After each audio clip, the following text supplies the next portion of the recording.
Speaking of Sony, Sony just announced, I think it was today they announced, was it today or yesterday? That they're going to be doing a state of play for Thursday, May 27th, um, 2 p.m. or 5 p.m. Eastern Standard Time. And it's pretty much going to be a deep dive into Horizon Forbidden West. 20 minute, I think it's a 20-minute show with 14 minutes of Horizon gameplay or something like that. Yep. Adam, first of all, what are you expecting from this? Are you expecting to get blown away? Are you like, what's your excitement level for this? I'm expecting to be like, I want this in my veins right the fuck now. Yeah, I'm gonna get a COVID shot on Saturday. I'm gonna want Horizon Zero, like Forbidden West, shot in there first. I don't care. I want I that in my don't veins think you first. get that option. You don't get that option where it's like, Look, sir, look, would you like look. Horizon or would I you want like the Pfizer? Moderna, but before that, I want the Horizon Forbidden West, please. Oh, damn, why didn't I ask for that? Well, Uh, you were too busy asking for the Cyberpunk. Sorry, yeah, you apparently. got that. There's a few bugs in it. You know, it might have to get taken off the shelf and get put back on later. But you know, Are you suggesting that Cyberpunk is the AstraZeneca of the gaming world? no. Um, Adam, do you think we're gonna get a release date for this game? I would hope so. I mean, if you're going to direct a whole stream towards it, you better have a release date, especially if you're showing gameplay. And I think we're all assuming it's still aiming for this year, so it wouldn't surprise Oh, I me to think see so. a November 15th or something like that release. So, Is that what you're saying? Is that what you're saying? You're gonna say November 15th? well, I have to pull up my calendar to see what Let's actual like release dates would look like. let's do it right now. Because what's the normal? I think it's what's the normal release days now? Is it Thursdays? I can't. I think it's all over the place. I don't think they really have a set day anymore. It used to be like Tuesdays. It's Tuesdays and Fridays, but I think most of them now for Sony come out on Fridays. So that would probably be like a 12th or the 19th level thing if it was like mid November. Hmm. I mean, I don't. anytime, if it has 2021 attached to it, I'm still happy. I don't really care when that is. Yeah. Yeah, I think November 12th If looks they kind of about. came out of nowhere and be like, hey guys, it's going to be there in July, I'd be like, whoa, shit. It's releasing today. Yeah, well, we're not, no, remember, Sony's not doing an E3. We don't get those. Oh, that's right. So that was my second question, Adam. You know, honestly, Horizon Forbidden West is Sony's biggest title for 2021. And if they're showing that now, what do you think that means like for Sony in terms of what we see from them both for maybe E3 and for the summer? Well, for starters, we already know that like a couple of games that they have in production that are their big players, like God of War will be next year for sure. Mhm. Gran Turismo is going to be next year. And like we said, I can't remember if it was last week or the week before, but they're working on apparently 25 games, so they've got Mhm. stuff. So I'm sure they got a few things that they can show off, whether it's trailers for games coming out this year, especially because they might have a couple of indie things, smaller titles that, you know, they can say like, hey, it'll be ready in 3 more months. We're just ironing it out, or it's DLC for games they already have, or it's third party stuff that's exclusive to their console for 6 months or 12 months or whatever down the line that they're looking at. There's all these ways they can get around, you know, not having all this new IP that's suddenly going to appear in the span of 12 months. But it's going to be a mixture of, you know, a lot of stuff from outside developers. I'm sure you're going to see something of Call of Duty, or you might see some Final Fantasy stuff from Square or whatever else.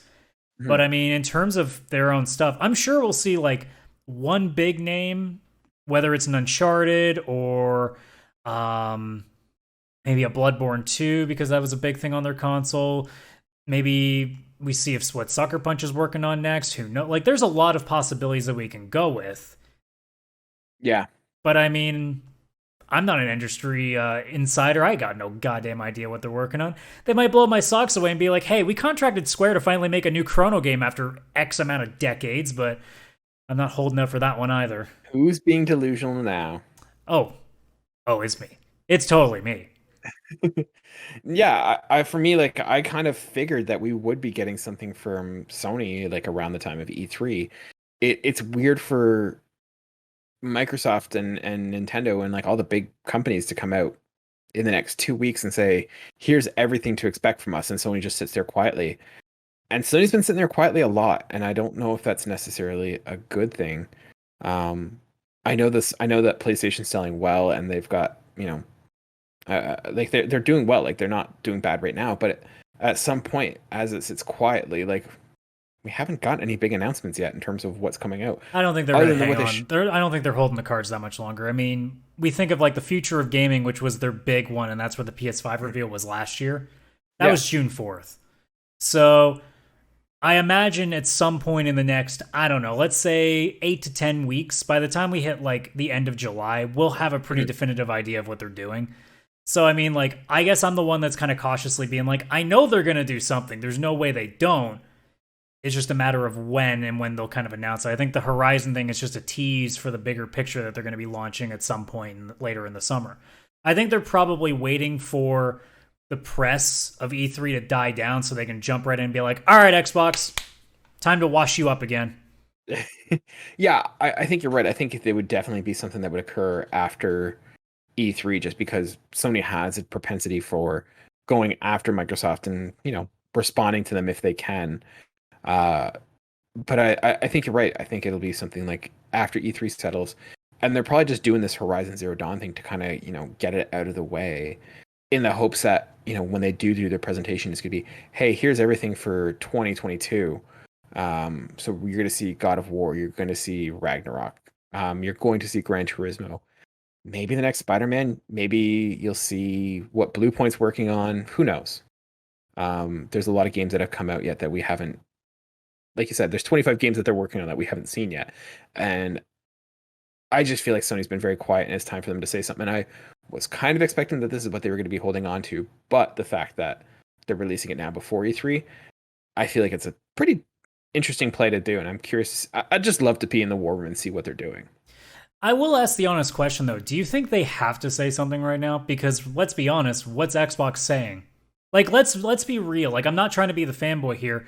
What's Xbox actually saying that's like really driving the market? Because as far as we know, Sony's still doing better in sales. So, and neither side's really coming out with anything. So maybe Sony's just doing the same thing that they did during last year, where they really, now granted, I hated that they took so goddamn long to say anything, but they waited very patiently to let Xbox tip their hand a little bit so they could come in and be like, all right, now let's top it. So for me, like, I think the thing is that, like, and we talked about this a couple episodes ago, is that Microsoft is constantly coming out with, and it's slowed down a little bit now, but, they acquired Bethesda, and now they're, we're hearing things like, oh yeah, Bethesda's Starfield is going to be an Xbox exclusive.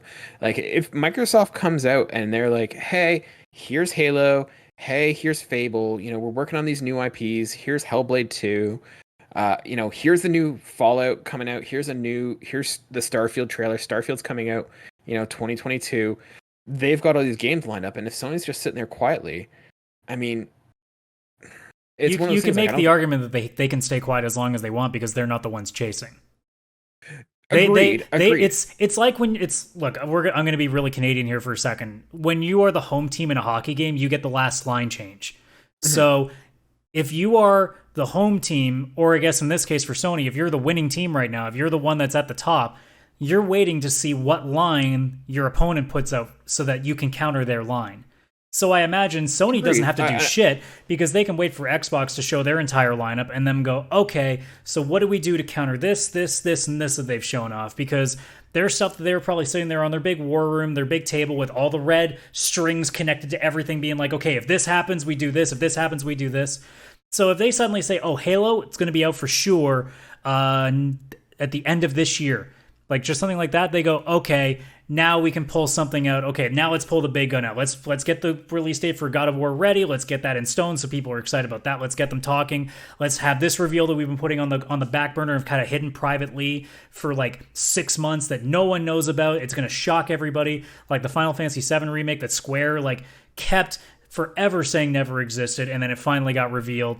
So there's a lot of things that you can do to just quietly just hang on to, wait for that moment that Microsoft tips everything and goes, and we're about to shoot it out of the water, slam it on the table, and be done with it. Now, I'm not saying that's what's going to happen, but that's probably their thought process with whatever they're holding right now, is that we know, like, and I'm talking Sony, they're saying to each other, we know that what we have can top whatever they have. So as soon as they get it, and we get everybody thinking, like, okay, well, how often does this look? You give it a week or two, then you say, okay, our big thing is next week or 2 weeks from now. Now, suddenly, the conversation changes to a little bit of, okay, here's what Microsoft's got coming down, but now people are like, well, what's Sony going to talk about? And then Sony slams the lineup down, and if all goes well, no one's talking about Xbox unless you're a hardcore Xbox, because now the entire conversation shifted. That's probably where they're thinking. I see where you're coming from there, but I don't know if necessarily if Sony is that nimble. I mean, the game schedules and like the progress, like those are all, they're big moving ships, and it's hard to turn a big ship.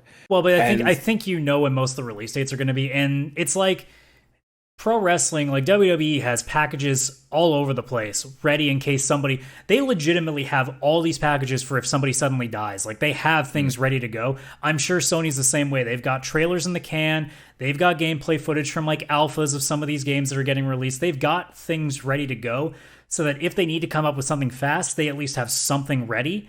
It may not be something in 6 months, but it might be something enough to be like, that'll get people going, that'll get the buzz generating again, and then in maybe another few months you can come down with a little bit more. I'm sure if they really need to, they can throw something on the table right now to make us go, oh shit, that's going to be awesome. But they don't need to, like I said. Yeah. As a fan, it sucks, because I want to know what's coming. Brutal. But I mean, as a business, I get it. I don't like it, but I get it.